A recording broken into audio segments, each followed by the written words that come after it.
I'm going to say, hey, everyone. Yeah. You're probably wondering who we are. Right. Hey. Why we're in. Hey, everyone. So you're probably wondering, who the hell are these three and what are they doing here? So I'm Danielle, the founder of Manchester School of Aesthetics. I'm Rob. I'm the sales manager at Manchester School of Aesthetics. I'm Katie and I'm the educational lead and the clinical oversight. And we're just going to have a little chat today about the industry as a whole and like the career fair. So what would be stopping people from getting into a career of aesthetics? We all know it's really lucrative and it's kind of one of those industries where there's a lot of talk around it, whether non-medics should be doing it, who should be doing it, who shouldn't. And just whether, you know, it's a career you're thinking of doing, and we're going to give a little bit of a chat about it and the fears around it, basically. So, Katie, what do you think one of the fears are when somebody's considering doing an aesthetics course? A lot of it is, do they feel like they have the skills to do it, or could they do it? Do you know, a lot of it is just confidence, you know, because I think when you see about these treatments or the equipment that we have to use, they normally see it within a medical field, don't they? Yeah. So then when they're thinking, oh, can I do that as a job? Yeah. And Are there's a they lot able of stigma, if you're not from a medical background, about non-medics shouldn't be doing these treatments, when in actual fact, you're trained, if you choose the right training provider, to very highly skilled. So you're taught like highly on complications, anatomy and physiology. We're working with prescribers. So you can actually do this really well. And just because you're not from a non-medical background doesn't mean like you can't learn a new skill. Just because we're not medical doesn't mean we've not got brain cells in our head. And I think as well, it's like, it's one of them, I see it quite a lot when we're booking in, you know, people from a non-medical background that have that worry, is a lot of the time they will want to put more of an effort into that theory side of things because they don't want to be that stigma. And they want to 100%. work that little bit harder. And they do often work, you know, they finish a course and they continue to learn. And I think that's the initial fear. Once they get through that fear, it's a case of the opportunity to learn is endless. Yeah, and plus, I think we focus on anatomy and physiology specifically for the areas we're going to be treating as well. Whereas if you're a doctor, nurse, dentist, it's kind of like full body anatomy and physiology. So we are putting it specific. So when we're training nurses and doctors and dentists, we still make sure they redo their anatomy and physiology specifically for the areas we're going to be treating. So nobody gets left out on our course, whether you're a medic or non-medic. We're starting from the beginning, the complete beginning, because aesthetics is completely different to a medical setting. Yeah. We're not diagnosing body infections or fractures or anything like that. This is specifically for cosmetic purposes, and we concentrate specifically on that in the course. But it's also from more of like the aesthetic side of it. So how does it look? You know, because I think you can have an argument both sides. The medic field, they do what they do, you know, to make you better, but it's not necessarily as like an aesthetic. From do you a see what I cosmetic mean? perspective, Yeah. so what it looks like. Yeah, whereas like a non-medic, but say if their background is beauty, they're used to looking things Yeah. aesthetically pleasing. So microblading, Yeah. lip filler, all these things that are made to the face look beautiful. Doctors, dentists have not necessarily got the experience in that side, and No. it's a massive part of it. It's That's not just it. the safety, it's making it look good as well. Yeah. There's So give and take everyone- for both, faces. isn't there? There's, you know, there's the medical side, but there's also the beauty side of things. And I think the good thing with our course is because we do train everyone to exactly the same standard. We kind of bring they it get, together. They get that clinical side as much as they also get the understanding of the beauty side of things as well. Yeah. Whereas you don't always get that. And I think that's what's good about it, is it's not just about your clinical things and your hygiene. It's about how doing this treatment helps this person to feel better. Yeah. And how, you know, fixing a minor imperfection that they might feel they have does make someone feel And it's that having way. like the time on the course as well to actually gauge all of that. So if you're doing, I know medic courses, they can be like half a day, one day, whereas ours is 6 days. So it's getting that time to get the whole experience from start to finish and making sure you're confident in it all, not just, oh, we're a medic, so we need to skip half of the training. I think it's taking it from the very beginning. And that's what we kind of pride ourselves on. But that goes back, sorry to interrupt, but that goes back to what Rob was saying earlier as well, about how it's always changing, you know, it's always learning. And Yeah. it is. The industry is always evolving. It is. And I've always said that if you think you know everything to know about an industry, that's the worst It changes so much. attitude to have, because you need to keep learning new changes, new regulations.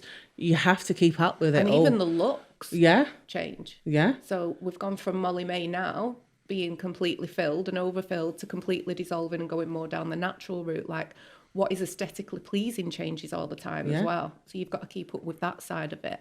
But what do we think about, so we're going back to the fear. Why wouldn't people book? So what are you finding? Because Rob, you talk on the phone to a lot of people that are considering the career, but when we get leads, say we've got 100 leads, only 10% of them will book in. So they're obviously interested.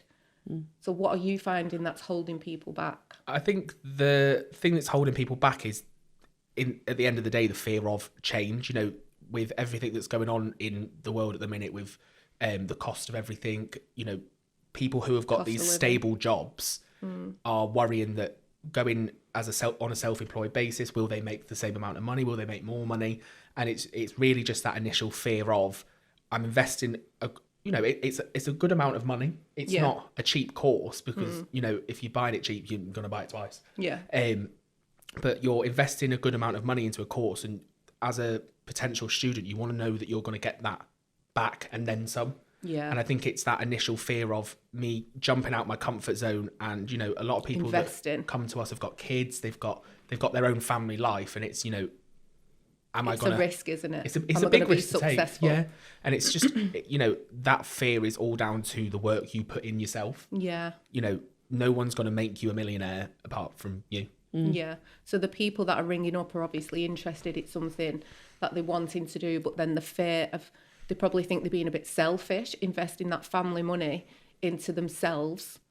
And it's a risk of, am I going to be successful? And we've actually had a Google review lately, haven't we? Yeah. So do you want to tell them about the review, Katie? So the one where I think it started off where she thought she was ripped off from the training. Yeah. But when you sort of dissect it a bit, it was more of the fact of she felt really, she had spent this money and that the industry was oversaturated, wasn't it? She wasn't getting the clients or anything like that. Yeah. But I mean, we was having a conversation. She was happy with the training, yeah, wasn't she? Happy but with the training. In the review, she'd literally said she feels ripped off because she's not made the money back. And I think it's really important we address this, because I think people are coming into the industry because it's known for being so lucrative, thinking they don't have to make such an effort to make a success of it. So she'd come in with like no plan of how she was going to make this a business. And I think people think they'll put a set of gorgeous lips on Instagram and everybody's going to come running. And unfortunately, it's not that easy. It's not the case. It's still a business. You still got to build a brand. So my advice to anyone thinking who's nervous about investing in a course is to make sure you've got a plan prior to how you're going to be successful once you've gone out there with these new treatments. So get your social media, start making a bit of noise around it. I'm doing this course, I'm looking for models, get yourself models, get a plan together. Don't just go into it thinking this is going to be easy. I think give it a good 12 months before you start thinking of making lots of profit, because you have to build this up. It's a business, especially if you're starting from scratch, which is what our course is called. It's a start from scratch course. So if you've already got some clientele already, say you do beauty or microblading or nails, you kind of got them clients ready to go. But if you are coming in from a completely different career, get a plan in place of how you're going to get these clients through the door, and we can help you plan that as well. Yeah. It's the same for any business. You know, when anyone's starting off a business, you have a business plan in place. Yeah. And just because you are that business, you should still be investing that time in how am I going to market myself? Because at the end of the day, if someone's selling a product, they market that product, whereas you as an aesthetician is that you are that product. Yeah. So you need to really market yourself when you're starting off. You know, hype yourself up, because no one else is going to hype you up. You've got to believe in yourself, or no one else is going to. And I also think a lot of the courses are missold. I think this is a big problem in the industry as well. So you see these academy owners, and I was asked to do this myself by a marketing company. So they had a Ferrari for the day, and they're like, Danielle, we want to market you going around in a Ferrari. And I was like, no, because I'm giving off a false career option there. Like, I'm not driving around in a Ferrari. I've got a really nice car. I've worked really hard. I've got nice things, but I'm not a millionaire yet. I'm not taking those words from the universe, but I'm not. So I didn't want to portray that. But you do see these academy owners flying around in helicopters, working from the daybeds in Ibiza. So I think this is giving the potential students a false pretense that it's going to be really easy to get into the market. And it's not. It's a business. You have to work hard. And when you work for yourself, I think you work more than you do when you go into a 9 to 5. Because at the end of the day, no one's going to be paying your wage at the end of the month apart from you. Exactly. So when you work for someone else, you know that you're always going to get that wage at the end of the month. And with aesthetics, the money is there. Yeah. You can do it, and it's proven you can do it. But like, don't just think you're going to go in and be in a helicopter next week. That's it. It doesn't work like that. But it's planning though as well, because that's the thing. Like, it's a lot of stability, isn't it? And these days, yes, we do need to have stability, but then sometimes if you're changing, it can hold you back a little bit. Do you know what I mean? When you're thinking, because I done it when I started off. Yeah. Is I had my normal job and I thought I'll start it around it, but then I was finding you're not putting in as much effort, because you still have it's all or nothing, that choice of all or nothing. And that's when I kind of started to make my money. So I used to do it around my job as well, weekends, evenings. To be fair though, even just going around different clinics one day a weekend, I was making an extra £1,000 on that day. So that was an extra £4,000 a month, which to me was huge. I could start taking my son on a holiday. I'd never been able to do it. Just had the freedom a little bit. But then the choice of, do I do this and stay there, or do I now I've got my clients, go in a clinic full time? Do I give up my day job? And I think that's the goal really, because we need to get out the rat race, get a bit of work-life balance going, don't we? And I've noticed it a lot from, like, I always say to people on the phone, ever since, COVID and things like that, like, and people had all that time off with their families, when they then had to go back to work, they were like, you're used to spending your time with your kids. And I always say to people that have got these busy lives, people that come from a medical background are worked to the bone. Yeah. And, even Long hours, in weekends, normal 9 to 5 jobs and things like that, holidays. So many people now are looking to work for themselves, work their own hours. The earnings on doing 10 sets of lips a week, if you're making £100 a profit per person, is, £1,000 a week. That's £4,000 a month. So if you want to spend more time with your kids and you want to work 4 days, but then you've got 3 days off, like, that's the freedom that working in the industry does bring you. It is an amazing career. I think that's what so many people want now, is to be able to work for themselves and spend the time with their kids. Life's short, you know what I mean? You want to make the most memories you can, and do you want their memories to be in work or not? You can do that in the beauty industry. The only thing is that I'd say is it doesn't come easy, and it's hard work, and there is a lot of people doing it. So you have to figure out, how am I going to stand out? What am I going to do that's going to make me different? And I think, do not lower your prices at all costs. You just join in those kind of people that are lowering, and you end up working just as hard, not earning as much, and you're attracting a certain type of client, which you don't necessarily want, because they're not going to be loyal, they're just looking for a bargain. I think market yourself right from the beginning, and that is the key to being successful. But what are we thinking about regulation as well? I think that's another big one. People are holding off at the moment because they're waiting for regulation. They're waiting for regulation, but I don't think you don't need to wait. There's no need to wait.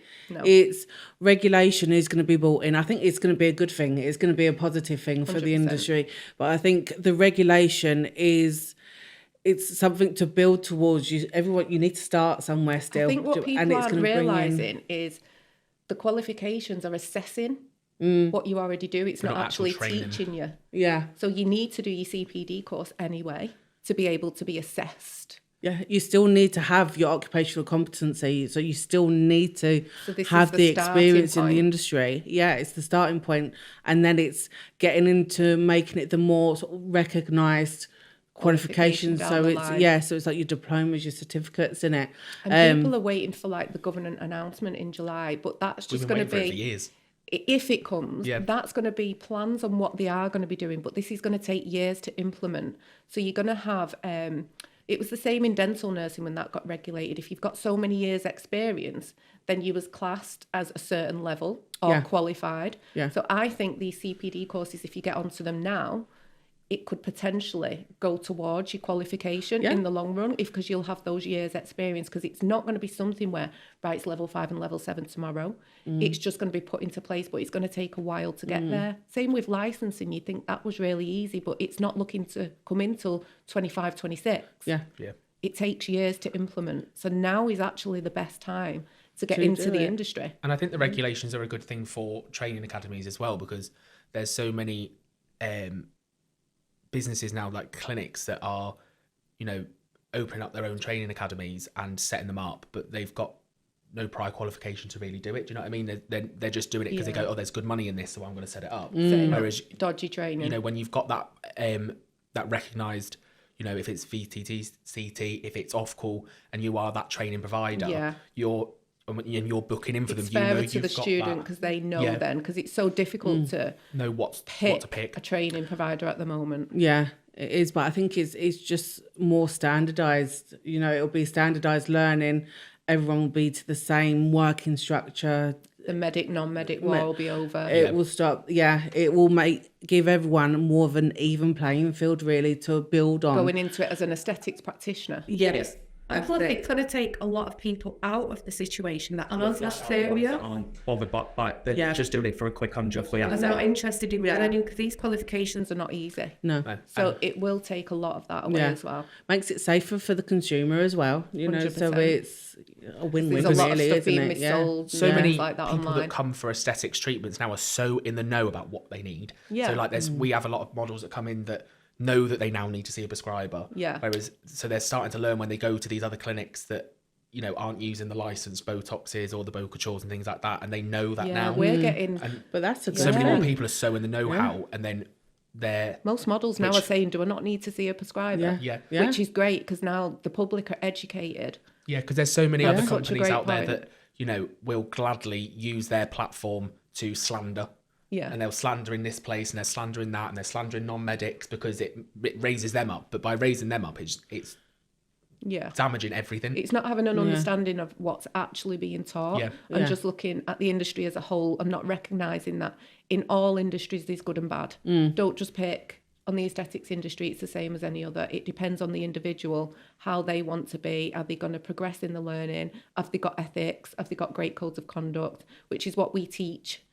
But it's not down to us. And this could be a medic or non-medic going into the industry and doing things either right or wrong with the products, like you say, further in their education as they go down the line. So, and I've seen it in like the, you know, there's a lot of aesthetic groups on Facebook where a lot of people that are thinking about training go into, and a lot of people that, you know, that are new to the industry will ask questions, and people that are more experienced will jump on them And shoot them down. Shoot them down. And That's not and it's like they're in there to literally put people off. And there's training academies out there that are teaching their students to cut corners, to share fillers. I've heard of it. I share on still training in botular. And things like that. And just, you know, if you're using things that are unlicensed, or if you're not following the guidance on the box, when it comes to, you know, if something was to go wrong, you're not insured for that. I'm a trained student, but I thought Botulax was a licensed product, so she genuinely thought she was insured to use it. Genuinely had no idea it wasn't a licensed product, and I was like, "What are you trained?" She's like, "It's a B, it's a blue bottle." I didn't even know what it was. She thought it was Botulax. It's got the name Botch in the name. you think, not to use it, you know what I mean? Botulax. You think, do you know what? Should I use this? But Maybe then not. Then that goes back to like the ethics part of it. But she couldn't have the choice to be ethical or not. Because she wasn't because she trained didn't know She no didn't different. know no different, and that's the danger of it. Yeah.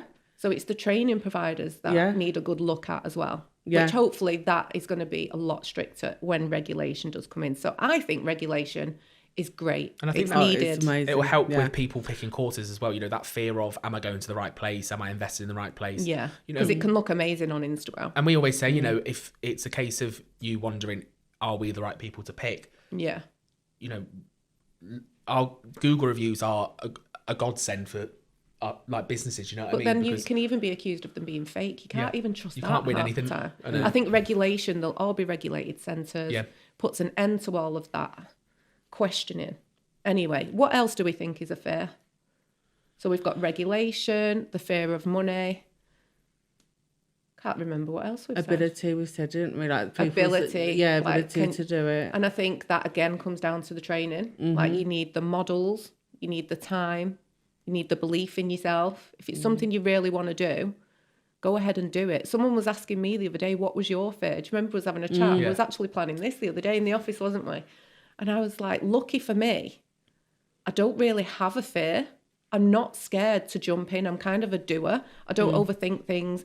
And whether that's a good trait or a bad trait, I'm not sure. But it has kind of like pushed me there to go and do something like we got the building, the big building. I wasn't sure whether I was going to be able to afford that or make it successful. But I think I thrive off pressure. So if I know I've got to do something, I'll have to do it. So I think sometimes as well, just taking that step, believing in yourself, you can overthink things a lot. But I think sometimes if you just take the step and do it, when you're in it, you've got to sink or swim, haven't you? Yeah, and I think it's not giving yourself that choice. Do you know what I mean? Or something to fall back on. Because Yeah. like when you're saying, when you know it's got to be done, you just do it. If it's in your heart, you want to do You it. just do I it, think yeah. go for it. That's it. I've seen Rob doing that a lot more since he started working for me. I think I've put the no fear in Rob. He's had like 3 cars. all the surgeries. I'm rubbing off. But yeah, I think it's having a fine line of no fear and a little bit of being sensible as well. If things don't go to plan after you've done it, at least, you know, you never want to get to that point where you live with regrets. Yeah. And I think the fear of the unknown is the biggest fear that stops people. I think the doing industry things. is that lucrative as well. You can at least make your money back and a little bit more. You may realise this isn't what you want to do in the end, but you can always make £2,500 back easily within 6 months. Yeah. And you know, I think the worst question you could ever ask yourself is, what if? Yeah. So it's looking back and go, what if I just done it? What if I just...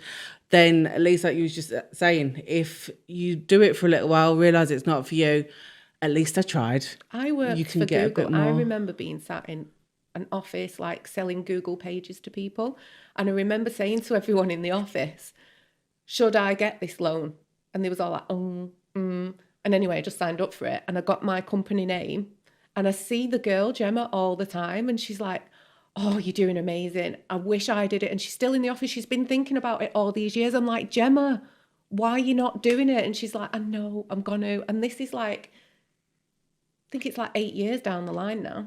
I think you just got to jump in sometimes. When it comes to training as well, if you've sent across an inquiry and you put your details in, you've already one step to thinking about it. Yeah. So if you're thinking about it, just do it, because there's no done the worse a hardest feeling thing. than thinking, what if? Yeah. What if is the biggest thing that you should...